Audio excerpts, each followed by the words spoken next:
আপনাদের কাছে আসছি যে যদি ভালো একটা মনের মানুষ পাই তাহলে আমি বিয়ে করব। সুপ্রিয় দর্শক, জীবনের গল্পে আপনাদের স্বাগতম। ক্যামেরার সামনে দাঁড়িয়ে আছে এই মুহূর্তে একটি বোন। আমরা শুনবো তারই জীবনের গল্প। আসসালামু আলাইকুম আপু, কেমন আছেন? ওয়ালাইকুম আসসালাম। আমি ভালো আছি, আপনারা ভালো আছেন? এই তো আলহামদুলিল্লাহ ভালো আছি। আপু, আপনার নাম কি আর আপনি কোথা থেকে এসেছেন? আমার নাম হচ্ছে মনি ইসলাম।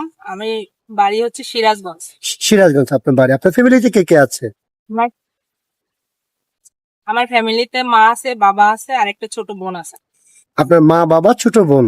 আপনার বড় কোনো ভাই আছে?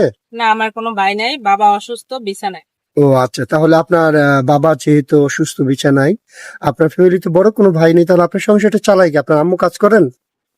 হ্যাঁ, আমার আম্মু মানুষের বাসায় কাজ করে আর আমি টুকটাক মেশিং এর কাজ জানি, তো মেশিং এর কাজ করি আর পাশাপাশি দুই একটা বাচ্চাদের পড়াই। ও আচ্ছা, আপনার শিক্ষাগত যোগ্যতা কতটুকু? আমার শিক্ষাগত যোগ্যতা হচ্ছে এসএসসি। এসএসসি পর্যন্ত। আচ্ছা ঠিক আছে। আপনার বিয়ে শাদী হয়েছিল? হ্যাঁ, বিয়ে হয়েছিল, হাজবেন্ড মারা গেছে। আপনার হাজবেন্ড মারা গিয়েছেন, কিভাবে উনি মারা গিয়েছেন? উনি স্ট্রোক করে মারা গেছে। স্ট্রোক করে মারা গেছে। আপনাদের সংসার জীবন কতদিন হয়েছিল? 1.5 বছর সংসার করছি আমরা। 1.5 বছর সংসার করার পর উনি স্ট্রোক করে মারা গিয়েছেন। বাচ্চা কাচ্চা নিয়েছেন? না, বাচ্চা কাচ্চা নেই। আচ্ছা আচ্ছা ঠিক আছে, তাহলে তো আপনার লাইফটা অনেক কষ্টের। আপনার স্বামী কতদিন হয়েছে মারা গিয়েছেন?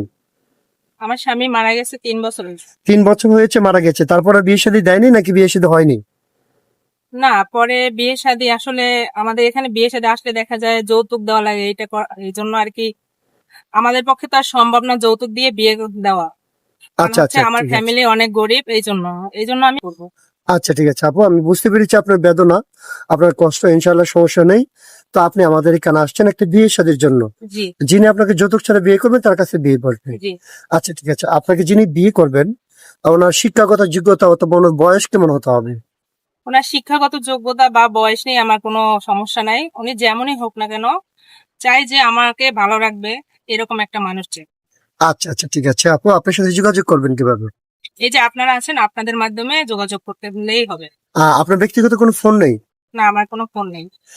তো সুপ্রিয় দর্শক, এই মেয়েটির ব্যক্তিগত কোনো ফোন নেই, খুবই গরিব। এই মুহূর্তে ডিসপ্লেতে যে নাম্বারটি দেখতে পাচ্ছেন এটা হচ্ছে আমাদের ইউটিউব চ্যানেল কর্তৃপক্ষের নাম্বার। যদি কোনো ভাই ওনার দায়িত্ব নিতে চান তাহলে ওনার একটা ছবি স্ক্রিনশট মেরে পাঠিয়ে দিয়ে আমাদেরকে ভয়েস করবেন, আমাদের প্রতিনিধিরা আপনাদের সাথে যোগাযোগ করবে। কেউ অযথা অডিও কল, ভিডিও কল দিয়ে আমাদেরকে বিরক্ত করবেন না, তাহলে আমরা ব্লক করতে বাধ্য হব। আচ্ছা ঠিক আছে আপু, একটা কথা বলি, আমাদের এখানে 40, 45, 50 বছরের ভাইয়েরা বেশিরভাগ নক দেয়। যারা বিবাহিত অথবা স্ত্রী মারা গেছে, চলে গেছে, ওইরকম কোনো ভাই যদি আপনাকে বিয়ে করতে চায় বলবেন? হ্যাঁ, অবশ্যই বলবো। আচ্ছা, যদি ওনার বাচ্চা কাচ্চা থাকে তাহলে তাকে কেমন চোখে দেখবেন? আমি তাদেরকে আমার নিজের সন্তানের মতো মানুষ করবো। আচ্ছা আচ্ছা ঠিক আছে, সমস্যা নাই। আপনার আম্মু এখন কি করেন, কিছু করেন? হ্যাঁ, আমার আম্মু পাশের বাড়িতে মেম্বার বাড়ি আছে, মেম্বার বাড়িতে আমার আম্মু কাজ করে। আচ্ছা ঠিক আছে, তাহলে এখানে আসছেন আপনি আমাদের মাধ্যমে বিয়ে বসার জন্য। আপনার আম্মুর সঙ্গে তো আমরা অবশ্যই কথা বলেছি। আপনার আম্মুর কথা হচ্ছে আমরা যেটা পছন্দ করে বিয়ে দেব সেটা, আর আপনার ব্যক্তিগত পছন্দ হইলে আমাদের পছন্দ, তাই তো?